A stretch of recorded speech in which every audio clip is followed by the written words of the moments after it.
Hi! Good morning mga moms! Ayan, so for today's ganap, ako po ay namili ng mga additional na panggamit para sa aming store to maximize and organize more yung aming mga gamit, no? Yung aming mga kailangan pa dito. So yung egg, ay ano mo rin ginagawa mo? Ulo ng manok. Wow! So, ngayon, alika, andito si Michelle. Uy, the general manager. Charot. Sa una, meron ka ng takip. Yes, yung request mo kasi minsan po pag nagpiprito or nagluluto doon sana, mas mabilis maluto ang pagkain kapag may cover. Sa ilalim yung bago para unang maluluto. First in, first out tayo. Yan. Ganito lang po talaga kami mag-usap-usap mga moms. And I'm not trying to be bossy. Yung mga nagko-comment, bossy daw ako mo sabi. Sabi ko, ha? Totoo ba? Diba? Naghuhugas din ako, nagpiprito rin ako, nagsiserve din ako, nagwawalis din ako. Inuutosan din namin yan.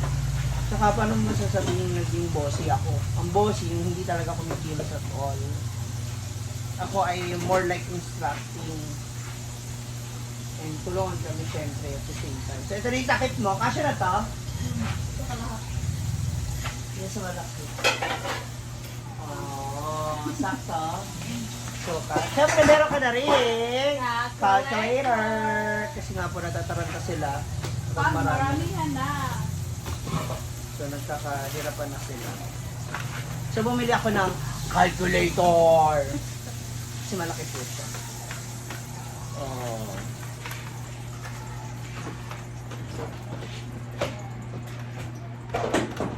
Diba? Yan na ha. O, may calculator ka na.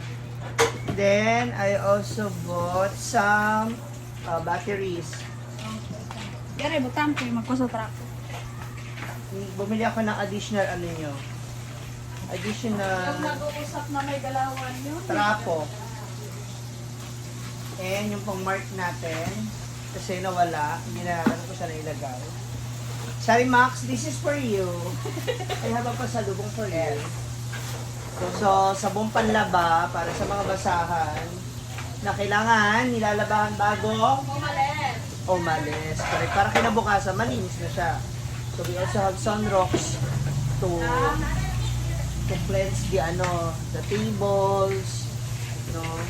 Para iwas langaw. Actually, maraming langaw. Ganun talaga raw po sa kanila. You have additional sugar, bumili na ako. So, hindi ako bumibili po ng pa 1/4. Kilo-kilo po talagang binibili ko para mas makamura. So, meron tayong kilos of, tigil dalawa to ha. Toyo, suka, and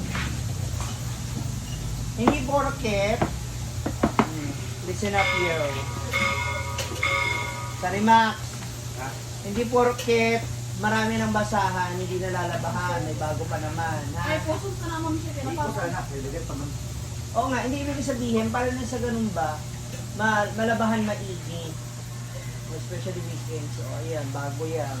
At eto na, may hairnet naman po talaga sila. So, bumili na lang ako ng nila, as you requested. So, eto na po. Ayan, mag-hairnet na po sila ha. At steel wool. Tinesting ko muna yung steel wool kung maganda ba yan. Bumili ako ng 2 additional storage for flour. Yung mga flour, kasi wala tayong lagay ng flour, diba? So, dito mo ilalagay yung flour. Yan. And, ano pa ba yan? Parang nasa hindi tayo. Bumili ako ng 2 na yan. And, pambalot. May pickles pala dito. Ayan o. Meron?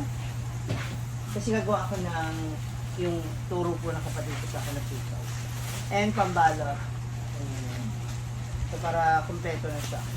So, mamaya, baka naman natin yung mga yung mga customer natin. Pero, kung nga pala, wait lang. Makapag-comment lang po kami dun sa ibang kami naman ay tumatanggap po ng inyong mga suggestions and opinions, and we really understand, no?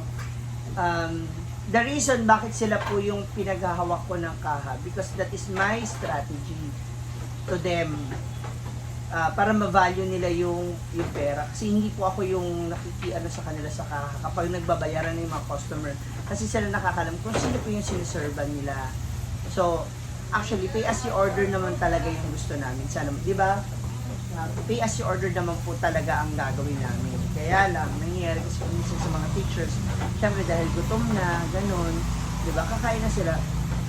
And that's okay lang din naman kasi kakilala naman nila yung mga teachers dahil mga naging teacher po nila yun.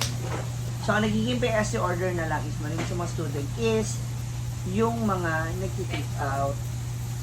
O syempre naman, kailangan naman kumain muna sila sa bahay nila, tapos tsaka nila babayaran. So, ganun pa nangyayari para malaman din nila, siya at saka yung mama niya, kung ilan yung order na ng ganito, ng ganyan. Ganun. Tatanungan sila kung nakakailang order na sila. But anyway, regarding dun sa mga ulam, yung mga unang 3 o 4 na araw namin, nangangapa pa po talaga kami. So, hindi pa namin alam paano namin malalaman kung nakailang order ka ng ganito, ng ganyan. So, we have our own style na, no? Tapos, sa pagdating sa hapon, nag-ano na sila sa akin, re-remit na sila. So, pinag-uusapan namin, ito, naubos yung chicken. Yung fried chicken kasi mabibilang mo yan. Unlike ng adobong baboy, yung Bicol Express, yung munggo. Diba? Kasi takal-takal yan, mga ngapaka. So, basta maximum minimum of 10 orders, no? Yung isang tray nyo, minimum nun, 10. Pero, lumalagpas pa yon for sure. Tapos, ang aming kanin, minimum ng 5 na takal lang ang saing. Kasi karamihan sa mga student and teachers dito po, o yung kumakain dito, ay may mga baong kanin. Ganun. So, kapag nasarapan na lang ng gusto, kaya kami nagpapa-extra rice. So, mahirap din talaga mag-extra rice. Tapos, mahirap i-budget kung magpapa-extra rice ka pa. Lalo na kung hindi naman sila lahat malaki ang baon. Hindi po ba? So, yun. Kaya pinipilit din namin na mas pababain pa yung presyo ng aming mga benta. Kaya lang, hindi naman natin mapipilit na pababain yung halaga ng mga produkto sa palengke. Siyempre, pag binili namin yan, lulutuin pa namin yung gas, yung mantika, yung oil. Isa sa alang-alang mo yun, kasama na yung bawang sibuyas doon. Lahat yun isa sa alang-alang mo. Diba? Pamasahe pa. So, kaya kami, pag ako namamalingki, bulguhan good for 2 days. Yung stocks namin, dapat tatagal yan na hanggang 3 days. Depende sa kung ano yung lulutuin. Yun. Anyway, maraming salamat sa inyo, no? At saka sa kanila, kung bakit ko sa kanila pinapahawak yung kaha o yung pera. It's for them. Oh, it's for us pala. To earn our trust to each other. So, kailangan ko silang pagkatiwalaan, gaya ng pagtitiwala nila na buksan ko tong negosyo nito para sa amin lahat, kasi lahat naman kami mag-benefit. Kasi ang sabi ko naman sa kanila, kung hindi rin naman ako kikita, ano ipapasabi ko sa inyo? Ano sabi mo nga kahapon? Kasi kuminsan ang onti ng ulam natin. Onti lang ulam, onti na lang yung sweldo. Diba? Mababawasan din sila ng sweldo. So, kailangan nila isaalang-alang yung kanilang sahod. O, gaya nito. Alika, dali. Uy, Liz! Maaga ako, ha? Si Eloisa. Pinabilis. Ma'am. So, tuloy niya si Eloisa. Ganitong oras po siya pumapasok. Actually, mas maaga. Maaga ako ngayon. Dapat, Hindi ako late. dapat 10 a.m. po talagang pasok niya since siya naka-assign sa ihaw. So, hindi ko na hinawakan yung yung kaha niya kasi meron kaming inventory kung ilang stick yung ganito, yung ganyan. So, ano yan, ang tawag mo dyan? Naka-indicate lahat kung ilan yung titignan Nakalista? stick. Oo, ganun. Naka-itemize kung ilang stick ng hotdog, ng Adidas, ng etc., ng laman. So, lahat yung naka-itemize. para malaman namin kung ilan yung magiging benta niya. Kung ilan yung stick na matitira, yun yung benta niya. Kasama na dyan sa expenses niya. Siya na rin kasi namamalengke kung ano yung kailangan niya sa sauce, kailangan yung stick, yung paper, Mamalengke ka, may paper resibo plate na naman ba? maliit. Oo. Yes. Tsaka pag Nagpaparesibo ako palagi. Tsaka pag namamalengke sila, laging may resibo. So, na-detect ko. Kung minsan ka wala nang pamasahe kasi si Kuya Bubong sinasabay na sila. So, you don't, hindi nyo kailangan masyadong ma-alarma, ang tawag mo dyan, or ma-exage yung pag-iisip. Well, thankful ako and nagpapasalamat ako dun sa concerns na pinapakita ninyo. Maraming salamat. Pero yun nga, gusto ko lang din naman i-defend yung aking mga kasama dito. Gaya ni Sari Max, ang dami nagsasabi na, yan si bakla, ano yan, malipot ang kamay, ganyan. Kung totoo, matagal ko na siyang na-test, sa totoo lang. Kasi ilang beses ko na rin siya nakakasama sa galaan, sa ganito. Sadyang ano lang siya, mahilig lang siya yung manghingi na manghingi. Mas okay na yun. Yosima, ganito, oh. Pero at least ang hihingi, hindi po siya kumukuha ng kusa sa bahay. Pero, Subok ko na siya. Subok ko na po talaga siya. Kung yung nga yung sinasabi ko sa kanilang lahat, kung gagawin nyo man nakuhanan ako, kupitan ako, hindi ko na konsensya yun. Kung malugi ako, hindi ko na konsensya yun dahil nawalan ako ng kita o na-mismanage. Hindi ko na kasalanan. Hindi ko lang yung kasalanan. Hindi, kami, Diba? Lahat kami, Tanayo lang. lahat kami nagtutulungan. Bata pa, mapaalsa lang. Eko. Hello, please. So lahat, ayun, isa pa yan. So every time na we ask for help, sa bawat isa sa amin, we always use please. To show respect sa isa't isa. Kasi ako sabi ko, kahit ako yung may-ari nito, naghihiwa ako dito, maghuhugas ako diyan pag alam ko ang dami ng... Ako naghuhugas, ako nag-aaral sa CR, sa labas. Darating si Sara, Max, saan oras ka dumarating? 8. Hindi, 7, late na yung 8. Oh. 7. Oh, pagdating niya, 6:30, dapat dito na. nakapagwalis na ako dyan, napunas ako ng lamesa, so na-set up ko na yung upuan and all, and that's okay. Kasi siya, pumasok siya ng late, uuwi rin siya ng late, ganon. Ang importante lang naman talaga rito na wag malate is yung magluluto, kasi sila po yung, Pag nagluto, 4 nandito na. yes, at syempre pag di ba? Ang lagi ko sinasabi kapag may mga customer, bumibili, smile. Always smile. Good morning, ma'am. Good afternoon, ma'am. Ano po sa inyo? Ganun agad. Okay. Oh.